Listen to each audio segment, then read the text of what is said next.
Welcome back to my channel and a very special welcome if you're new here. My name is Jen. I'm a certified weight loss and nutrition coach. And today we're talking about 15 ways to lose weight without exercise. Yes, you don't have to exercise to lose weight. So if you're excited, give this video a big, huge thumbs up. Make sure you're subscribed and your bell notification is turned on because I upload new videos every Tuesday and Thursday. Check out the description box down below for nutrition coaching. I do offer personalized to you macros and calories. Cannot recommend this enough. This is how I've lost almost 140 pounds, as well as one-on-one coaching if you would like to chat with me directly. Links and discounts to my favorite healthy things are also down in that description box. So let's talk about 15 ways to lose weight without exercise.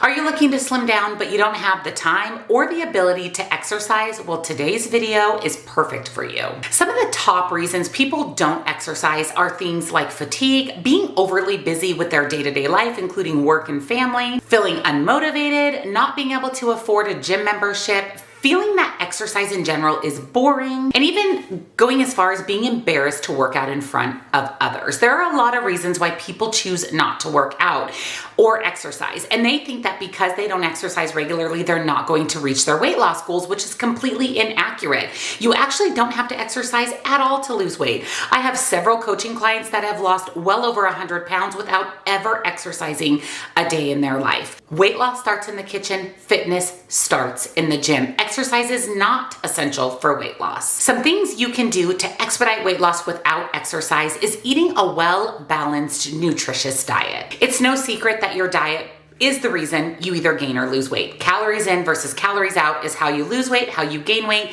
and making sure that you're not eliminating or restricting any foods while you're losing weight is really important, not only for your relationship with food, but to make sure that you're eating a well-balanced, healthy diet.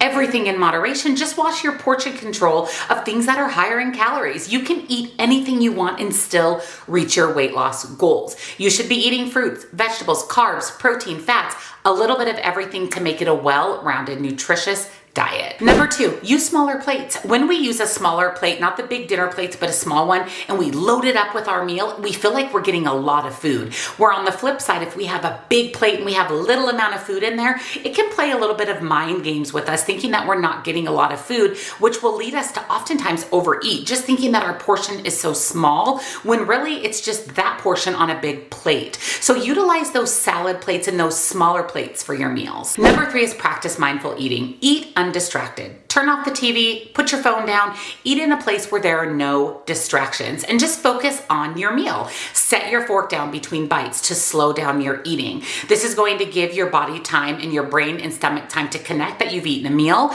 and typically you'll eat a lot less when you eat a little bit slower and you eat undistracted. You can get back on your phone, turn back on the TV after your meal, just focus on the food in front of you, really savor it and enjoy your meal, and practice mindful eating for every meal and snack. Number 4 is to drink more water. We know how important water is with weight loss. It flushes out our system, hydrates our skin, and water actually can keep us full between meals. Not to mention, consuming cold water as part of your snacks or between meals actually increases your calorie burn by simply just consuming water. You can flavor your water if you need to. If the bottom line is drink your water. If you have to put Crystal Light in there or lemons or limes or whatever you choose to flavor your water with, do it if it helps you get in your water. Shoot for about half of a gallon of water every day and do your best to work up to a gallon over time. Number 5, get enough sleep. We talk about sleep all the time when it comes to weight loss. It is absolutely essential. When we are tired, the hormone ghrelin is increased. Ghrelin is our hunger hormone. It triggers us to eat and not eat healthy foods. We want fast-acting foods. We want sugar. We want things that give us instant energy. So make sure that you're getting at least 7 hours of sleep every night to benefit weight loss. Number 6, keep healthy foods front and center. Tuck away those little less healthy foods. It doesn't mean that you can't eat them, because you certainly can. I always tell my coaching clients 80-20.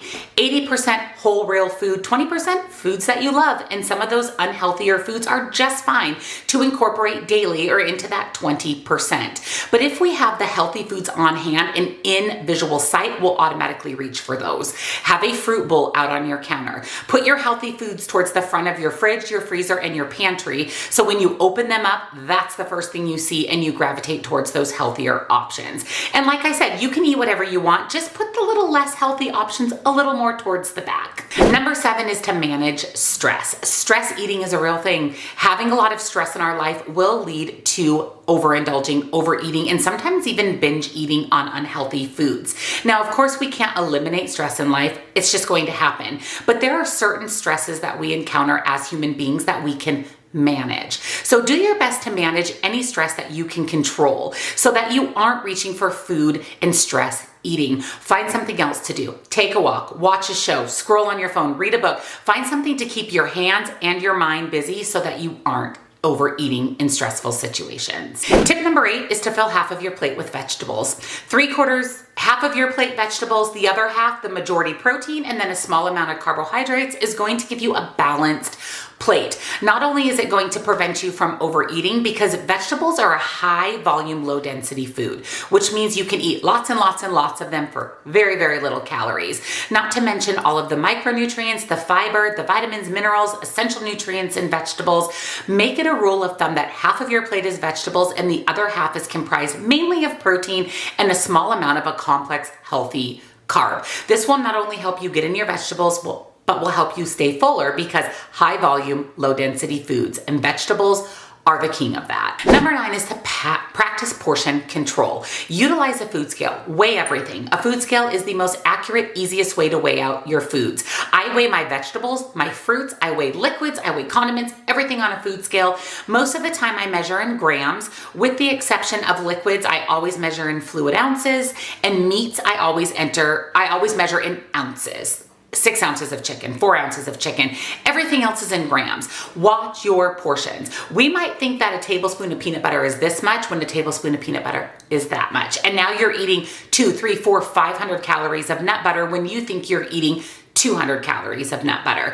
Weighing your food and watching your portions is the number 1 successful tip for weight loss. Number 10, kind of with watching your portions, track your food intake. Whether it's on a piece of paper, in a food tracking app such as MyFitnessPal or Lose It, track your food. How else do you know what you're eating? How many calories, how much protein, fats, carbs, fiber? You won't know what you're consuming every day if you don't track it. Now, do you need to track for your entire life? Absolutely not. But until you've managed your relationship with food, until you've lost the weight and maintained the weight, and know portion control and know what foods benefit your body for weight loss and maintenance, you need to track your food. Find whatever way works for you. Like I said, whether it's on paper or in an app, whatever you'll stick with, that's how you need to track your food. Number 11, limit processed foods. Don't eliminate processed foods. Processed foods are not bad. No food is bad or good, but we want to limit our processed foods. Back to that whole 80-20. 80% whole real food, 20% processed foods. Now, almost every food that is found in the perimeter of your grocery store is processed. Lunch meat is processed. Cheese is processed. Even some of those foods in the outer portion of your grocery store are processed. Frozen fruit, frozen vegetables, those are all processed foods. We're talking about things like crackers, cookies, chips. You don't have to eliminate them, but just limit those. Try to focus on whole real food for the majority of your diet, and then eat some of your favorite processed foods or foods that you love for that smaller portion of your diet. Losing weight, maintaining your weight, a healthy lifestyle is all about sustainability, and processed foods are sustainable and something that you're going to consume throughout your life. Number 12 is eat slower. Kind of back to mindfully eating. Put your fork down between bites. Focus on your food. Really chew your food. They say you should chew each bite 20 times. So focus on that so that you slow down your eating, giving your stomach and brain time to connect that you've consumed a meal. I'm a really fast eater, so I have to be very mindful of slowing down my eating. And the whole tip of putting the fork, spoon down between your bites, I'm telling you, it's a game changer for slowing down eating. Number 13, limit alcohol. You'll notice that I never say stop drinking, don't eat processed carbs. Limit the things that don't benefit your weight loss. Alcohol is strictly a carbohydrate. No matter what it is, when you consume it, it turns to sugar in your body. Alcohol is very calorically dense. For example, a gram of carbs or protein has 4 calories. A gram of alcohol has 7. So it's almost double what's in carbs and protein. So you're going to go through your calories pretty quickly, your carbs pretty quickly with alcohol. So limit the amount that you're consuming. Don't eliminate it. If you love a good beer on the weekend or a glass of wine at night, that is fine. Just work it into your day. But remember that alcohol is calorically dense. It's strictly a carbohydrate, and over-consuming alcohol definitely stunts weight loss. Number 14, don't add cream or sugar to your coffee. If you can get used to enjoy black coffee, that truly is the way to go. But if you're like me and you love a good latte or an Americano with sugar, with a flavor or cream, just limit the amount that you're using. Don't use an entire bottle of creamer in a couple of days. Really weigh it out on that food scale, measure it out, and make sure you're sticking with the serving. Your best bet for consuming coffee though is to have it black. It's 0 calories. It's not going to eat up your calories, your fats, your carbs for the day. But if you can't just bring yourself to black coffee, just watch how much cream and sugar you're adding. And number 15, really important, is prepare the majority of your meals at home. That way you control what goes into your meals. How much fat are you using? How much salt? How much seasoning? How much cheese are you putting into that? How much pasta are you using? Controlling your meals and preparing your meals at home is really important for weight loss and maintaining a healthy weight. I like to go out for dinner about once a week. Other than that, I'm cooking at home. Not only is it more affordable, but I can control what's going into my meals, and I can have an accurate calorie and macro count for that meal. You kind of have to fly by the seat of your pants, especially if you're eating at a mom and pop restaurant or a local restaurant that's not in your calorie counting app. So for me, being able to control what's going into my meals and accurately tracking them has been really beneficial for my weight loss. So those are the 15 ways to lose weight without exercise. We never once mentioned going to the gym or doing any exercise, and all 15 of these tips will lead to weight loss that is sustainable and will stay off. Let me know down in the comments which one of these surprised you, and do you have any other tips that work for you for losing weight without exercise? And if you enjoyed today's video, give it a big huge thumbs up. Again, subscribe if you're not. I would love to have you here. I do upload new videos every Tuesday and Thursday. Don't forget to check out the description box for nutrition coaching. Links and discounts to my favorite healthy things are also down below for you. Thank you for watching, and I'll see you next time. Bye.